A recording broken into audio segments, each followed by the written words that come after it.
Welcome to episode 27 of Book Nerd Paradise, where we get to know an author as they tell us one of their favorite quotes, read from their work, pose a trivia question, and give away a book or two. I'm LRW Lee, author of the Andy Smithson Epic Fantasy Adventure Series. As with the last episode, for a limited time, I'm offering this 25-page prequel of the series for free on Amazon, Barnes & Noble, and Google Play. It's a hilarious backstory of Imogenia, a royal spirit who resides in the afterlife where soul music plays, and she has to navigate between the Unfinished Business Office, Unclaimed Baggage, Peace Paradise, and other governmental agencies. To a point, it's almost like navigating the Department of Motor Vehicles, but in the afterlife. So anyway, go ahead and download your copy, and then please leave a review after you've had a good laugh. As I've also mentioned last episode, I've begun posting my reviews of mention-worthy books on my blog. I invite you to check out my latest review, this one of Sarah J. Maas's Queen of Shadows that came out September 1st. My feelings about this book, you know, I don't know how she does it. It's that good. It was truly a ride for the emotions. I haven't experienced something like that in quite a while, and it was a lot of fun. It's one of those books that I just had to sit back and I'd say appreciate the skill that it took to craft it. So see my review on my blog at lrwlee.com. Today, we welcome YA fantasy author Tamie Dearen as our guest. Tamie has been married to her, in her words, her very romantic husband since 1982. They have two beautiful daughters, two amazing son-in-laws, and one awesome grandson. She plays piano, flute, harmonica, keyboards, and guitar, and loves composing, as well as art. And she hates housework. Boy, don't we all. A dentist in private practice for 30 years, Tamie stays busy playing in her church's praise team and teaching graduate students each week. In her spare time, what little she must have, she escapes the real world by writing books. Please join me in welcoming Tamie Dearen. Hi, thank you so much for having me on your show. Great to see you. Tamie, you'll be reading from your novel, The Wander Jewel, book 1 in your YA fantasy, the Alora series. So that we can get a feel for the book, would you give us a brief synopsis? All right, I'll tell you what, I'll read you the blurb, and then I'm going to read a little synopsis for you. This is the blurb. 15-year-old Alora has visions, only while in the shower, and only of one stranger, a handsome boy with long brown hair, intense green eyes, and the oddest clothes, a boy who vanishes whenever she opens her eyes. And then one day, he doesn't. Alora's safe world is soon turned upside down as she's thrust into another realm where her soulmate waits, magic abounds, and unfathomable evil seeks to claim her. And I want to read a little synopsis that a fellow author wrote, Stephanie Adams. It says, this story follows 15-year-old Alora as she discovers her amazing ability to transport herself and those around her to a mysterious realm that is full of magic and conflict. She falls in love with a dashing 17-year-old warrior with a heart of gold and finds out that she is his soulmate. Once they form a soulmate bond, they cannot be away from each other for more than a day without suffering dire consequences. Alora finds herself in the middle of an age-old war between clans that used to intermarry and now separate themselves and carry severe bias. Her biological father is an evil sorcerer who controls an entire clan through a blood bond he forces all his subjects to take. Alora is the only woman alive who carries the ability to transport. She's called a bearer and is valuable not only to those around her, but invaluable to her father as well. You have selected a favorite quote. Would you tell us what that is and then tell us why it's a favorite? Okay, my favorite quote is from Tolkien, and it was something that Gandalf the Grey said. It was, all we have to decide is what to do with the time that is given to us. I really like that quote because Tolkien is one of my favorite authors altogether, especially one of my favorite fantasy authors. And he and C.S. Lewis is another one of my favorite authors. And they were contemporaries and friends, as you may know, but they had a little disagreement about writing.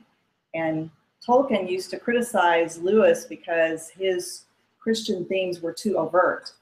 And Tolkien liked to have his themes in the background and not so ostentatiously displayed. And so that's one of the reasons I really like this quote, because I feel like the quote really is a Christian theme, just masked the way Tolkien was so good at doing that in his fantasies. So Tamie, you're giving away a book. Can you tell our listeners what it is you're giving away?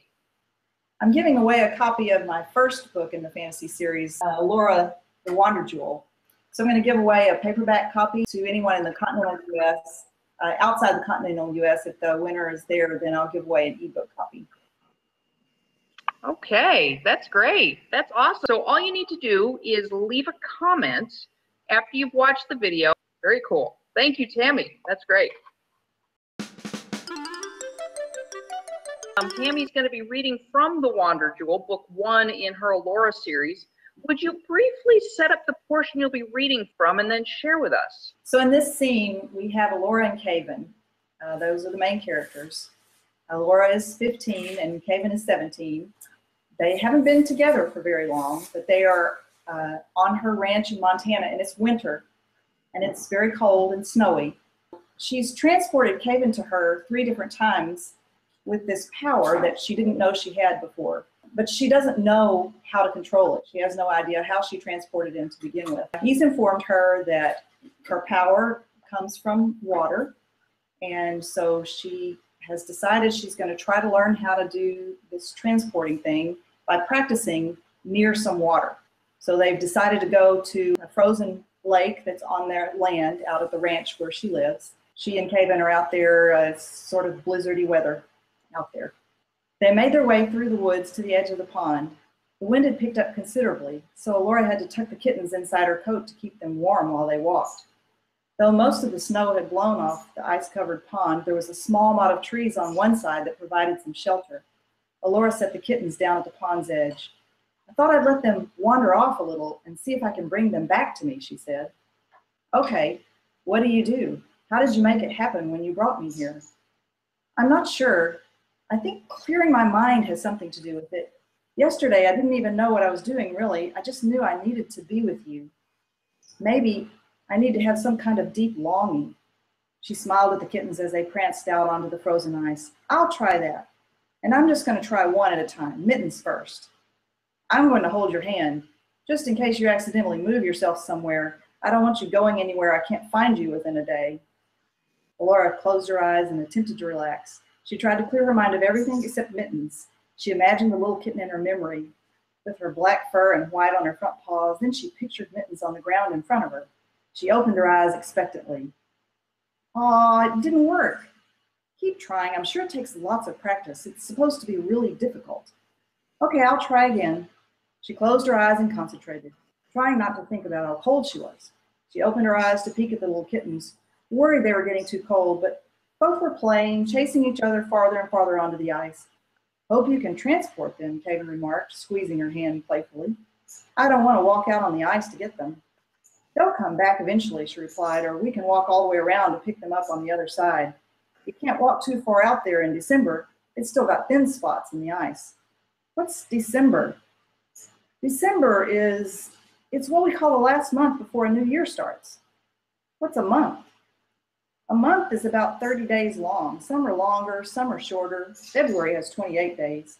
"Ah, you're talking about a moon." Yeah, I think it takes about a month for the moon to go through all its phases. I never was that good at science, but we could ask Wesley." "Is it always so cold here? We usually don't get this much snow in Laganshire. Only the very shallow ponds will freeze hard enough to walk on them. Unless we go to the mountains, it's much colder there." "It stays pretty cold here in the winter. This is fairly typical, and it's usually cloudy like this in the winter months." She looked back at the 2 playful kittens. "I should try again to move Mittens. They're practically in the middle of the ice now." She closed her eyes to concentrate, occasionally cracking open one eye to see if anything had happened. "I'm sorry it's taking so long. Maybe we should give up and try to call them to us." He rubbed her hand gently with his thumb. I don't mind if it takes a while. I enjoy holding your hand without your uncle glaring at us. We can stay out here all afternoon if that's your desire. She warmed at his words and the soft caress of his thumb. A small mewling sound came from her feet, and she glanced down to find Mittens on the ground in front of her. Look, I did it, she cried, scooping up the confused kitten and placing her in Caven's free hand. Incredible. How did you do it? I have no idea, she admitted, but I'm going to try for Ringo now. She started trying to imagine Ringo on the ground in front of her. She tried to relax and repeat what she'd done with Mittens, but nothing seemed to work. She tried with her eyes open and her eyes closed. Meanwhile, the frightened kitten started crying as he sat alone in the middle of the frozen pond. Alora startled as the scream of a hawk pierced the air. She spotted the predatory bird diving towards the kitten at the center of the ice-covered pond. Oh no! She dropped Caven's hand, dashing onto the ice. He's going after Ringo. No, Alora, Caven cried. It's not safe. Come back. She rushed toward the kitten, yelling to frighten the hawk away. As the bird abandoned his quest in the wake of her assault, she stopped running, suddenly recognizing her precarious situation. What was she thinking? This was the stupidest thing she'd ever done. The kitten was several yards away, but she knew better than to venture farther. Alora, Caven called, don't take another step. Can you lie down gently and spread your weight out? She nodded, slowly bending her knees, gradually lowering herself to the ice. At the sound of a loud crack, she froze. Caven's horrified gaze was the last thing she saw before the ice gave way beneath her. Alora's breath left her with the shock of ice water enveloping her body. She worked to keep her head up, her sodden clothes weighing her down, her hands fumbling on the edge of the ice. In a heartbeat, Caven's hands were reaching out to grasp hers as he lay flat on the thin ice near her. He grappled to pull her toward him, but he had no purchase on the slippery surface. He moved his hold down her arms to her elbows, and bracing his own elbows on the ice, he lifted her head from the water. The frigid water burned her skin with intense pain, such that she could hardly breathe. Alora, Caven urged, you need to transport us, somewhere, anywhere. He cried out as the ice broke underneath one of his elbows. He slipped forward and Alora dipped lower in the water. I can't, she said, her face barely above the freezing surface. You can, he said, I know you can. More ice crumbled near the edge. Though he shifted to the side, he couldn't seem to find traction. Just let me go, Alora spoke through chattering teeth. I'm not leaving you. Either way, we'll die together. Caven hauled her shoulders up out of the frigid water, but she slipped back, pulling him with her. Now his arms were fully in the water, wrapped under her arms. He jerked her toward him. Can you put your hands around my neck, he asked. She attempted to comply, but her hands, numb with cold, couldn't grasp anything. Oh, Laura. Her name tore from Caven's throat in a desperate cry as a crack sounded from the ice ledge beneath him. I love you. Caven's jaw clenched with strain, but Alora knew it was hopeless.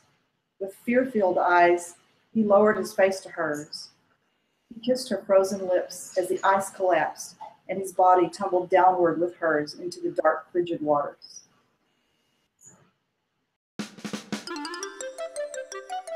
My question was, in Doctor Who, which body part does the Doctor have two of?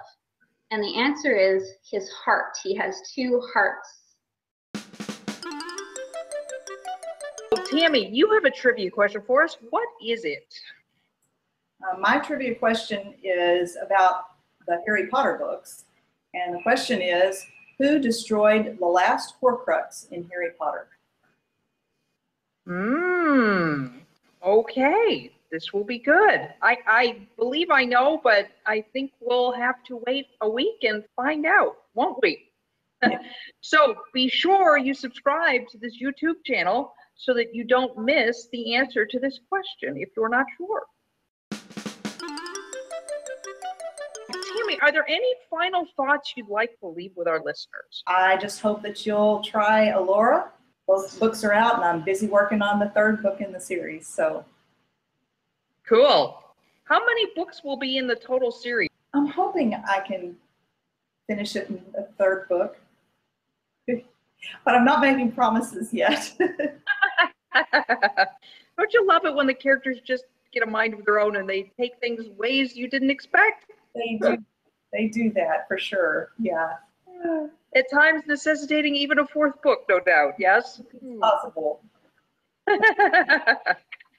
All right, very good, very good. I hope you all have enjoyed meeting Tamie Dearen just a little bit, getting to know her. I'm LRW Lee, author of the Andy Smithson Epic Fantasy Adventure Series. As I mentioned, make sure you download your free copy of the ebook prequel.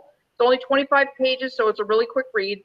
And if you would just leave a really short review after that, I would be very appreciative.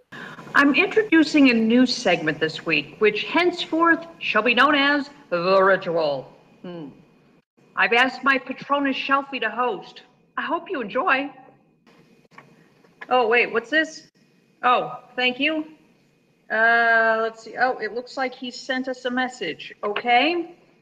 All right, well, let's see. It says, I'm up to my reading glasses preparing. Can't wait to show you all the bookish